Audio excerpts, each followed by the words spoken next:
নতুন শিল্প তো তিনি আনতেই পারছেন না, এর বদলে তিনি দিচ্ছেন চায়ের দোকান করার পরামর্শ। কিন্তু যেটুকু কর্মসংস্থান অবশিষ্ট আছে সেখানে সহজে পৌঁছানোর রাস্তাটুকুও যাতে না হয় সেই ব্যবস্থাও করছেন মাননীয়া। জুটেছে ভৎসনা, সুপ্রিম কোর্ট থেকে হাইকোর্ট সর্বত্র। আমি বলছি চিংড়িঘাটা মেট্রোর কাজ নিয়ে। নমস্কার, আমি শুভ্র চট্টোপাধ্যায় আর আপনারা দেখছেন মাধ্যম।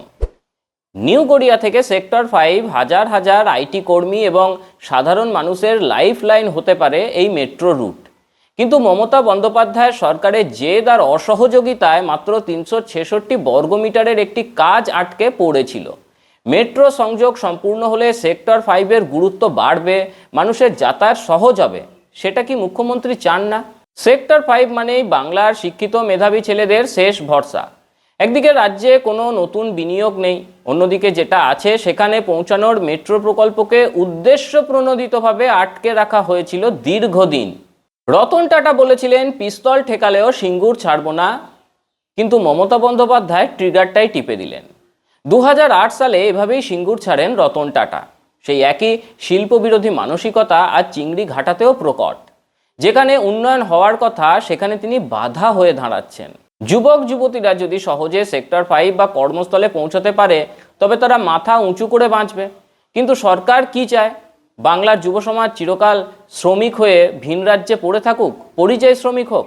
সরকার আর কি চায় না, বাংলায় পড়ে থাকা মা বোনেরা মমতা বন্দ্যোপাধ্যায়ের কয়েকশো টাকার ভাতা আর ভর্তুকির ওপর নির্ভর করেই কাটাবে।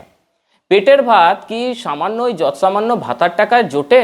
কেন চিংড়িঘাটা মেট্রোর কাজে অনুমতি দেওয়া হচ্ছে না তা নিয়ে রাজ্যকে ভৎসনা করেছিল সুপ্রিম কোর্ট।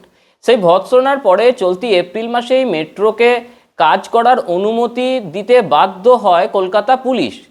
15ই মের পর থেকে কাজ চালানোর প্রস্তাব দেওয়া হয়েছে মেট্রো কর্তৃপক্ষকে। তারপর আলোচনার মাধ্যমে পরবর্তী তারিখগুলি স্থির করা হবে। চলতি বছরের 26শে মার্চ কলকাতার ট্রাফিক পুলিশের তরফে একটি বিজ্ঞপ্তি জারি করে মেট্রোকে কাজ করার প্রস্তাব দেওয়া হয়েছে। রেলের তরফে জানানো হয়েছে আগামী 15ই মে থেকে চিংড়িঘাটার ট্রাফিক ব্লক করে শুরু হবে কাজ। তারপর ক্রমে 3 থেকে 4 দিনের অনুমতি নেওয়া হবে ট্রাফিক পুলিশের কাছ থেকে। বর্ষা আসার আগে এই কাজ মেট্রো শেষ করতে চায় বলে তারা জানিয়েছে। 366 মিটার লাইন জোড়া লাগলেই নিউ গড়িয়া থেকে কলকাতা বিমানবন্দর লাইনে ওই কাজ সম্পূর্ণ হবে। প্রসঙ্গত, চিংড়িঘাটা মেট্রো নিয়ে গত 23শে মার্চ ভৎসনার মুখে পড়ে রাজ্য। সুপ্রিম কোর্টের প্রধান বিচারপতি সূর্যকান্ত, বিচারপতি জয়মাল্য বাগচি এবং বিচারপতি বিপুল মানুভাই পাঞ্চলির বেঞ্চে এই মামলার শুনানি হয়। শুনানি শেষে সুপ্রিম কোর্ট কলকাতা হাইকোর্টের নির্দেশকেই বহাল রাখে। রাজ্য সরকারকে মামলাটি তুলে নিতে বলা হয়। তা না করা হলে মামলাটি সরাসরি খারিজ করে দেওয়া হবে, এটাই জানান বিচারপতিরা। চিংড়িঘাটা মেট্রোর বকেয়া কাজ নিয়ে রাজ্য সরকার সাংবিধানিক দায়িত্ব পালনে গাফিলতি করেছে বলেও মন্তব্য করে আদালত। প্রধান বিচারপতি মন্তব্য করেন, সব কিছু রাজনীতির মধ্যে টেনে আনবেন না, এটা উন্নয়নের বিষয়। আপনাদের জানিয়ে রাখি, চিংড়িঘাটায় আটকে রয়েছে মূলত 3টি পিলারের কাজ। সেখানে ইএম বাইপাস আটকে সেই পিলার নির্মাণ করার কথা। বছর খানেক ধরে এ নিয়ে রাজ্য সরকার এবং রেল বিকাশ নিগম লিমিটেডের মধ্যে টালবাহানা চলছে। রাজ্য সরকারের বিরুদ্ধে গুরুতর অভিযোগ রয়েছে যে বিভিন্ন সময়ে এই কাজ শুরুর কথা হলেও কলকাতা পুলিশের তরফ থেকে আপত্তি দেওয়া হয়েছে বারবার। বলা হয়েছে চিংড়িঘাটা মোড় ইএম বাইপাসের মতো গুরুত্বপূর্ণ রাস্তা বন্ধ করলে ট্রাফিক মুভমেন্টের সমস্যা হবে। এদিকে ওই কাজের সময়ে ট্রাফিক চলাচলে যাতে সমস্যা না হয় তার জন্য একটা আলাদা রাস্তাও তৈরি করা হয়েছে।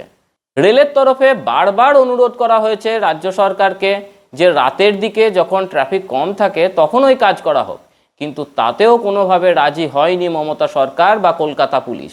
তাহলে বোঝাই যাচ্ছে তাদের আসল উদ্দেশ্যটা ঠিক কী ছিল। তবে সুপ্রিম কোর্টের ভৎসনার পরে তারা বাধ্য হয়েছে কাজ শুরুর অনুমতি দিতে। চিংড়িঘাটা মেট্রো নিয়ে সুপ্রিম কোর্টের এই কড়া ভৎসনা প্রমাণ করে দিল যে পশ্চিমবঙ্গের উন্নয়ন থমকে থাকা কোনো প্রশাসনিক ভুল নয়, বরং সরকারের একগুঁয়ে জেদ এবং শিল্পবিরোধী মনোভাব। সিঙ্গুরে টাটাকে তাড়িয়ে যে শিল্পবিরোধী যাত্রার শুরু হয়েছিল, চিংড়িঘাটার মাত্র ওই 366 মিটার কাজ আটকে রেখে সরকার সেই একই অবরোধের রাজনীতিকেই চালিয়ে গিয়েছে। কোর্টের ধমক খেয়ে কাজ শুরুর অনুমতি দিলেও প্রশ্ন থেকে যায় যে কেন বারবার বাংলার ঘরে ছেলেদের কর্মস্থলে যাওয়ার সহজ পথটুকু মমতা বন্দ্যোপাধ্যায় আটকে দিচ্ছেন। মেধাবী প্রজন্মকে কি তবে পরিযায়ী শ্রমিকের দলে ঠেলে দেওয়াই মাননীয়ার আসল লক্ষ্য? 15ই মে থেকে কাজ শুরু হতে চললেও বাংলার মানুষ ভুলছে না কিভাবে উন্নয়নের চাকা উল্টো দিকে ঘোরানোর চক্রান্ত চলেছে বছরের পর বছর। চায়ের দোকান আর ভাতার রাজনীতিতে বাংলার ভবিষ্যৎ কি সুরক্ষিত, নাকি সেই সরকার দরকার যারা শিল্প আনবে রাজ্যে? কমেন্টে আপনার মতামত জানান এবং এই ভিডিওটি শেয়ার করে সবাইকে দেখার সুযোগ করে দিন। পরবর্তী আপডেটের জন্য আমাদের চ্যানেলটি সাবস্ক্রাইব করুন।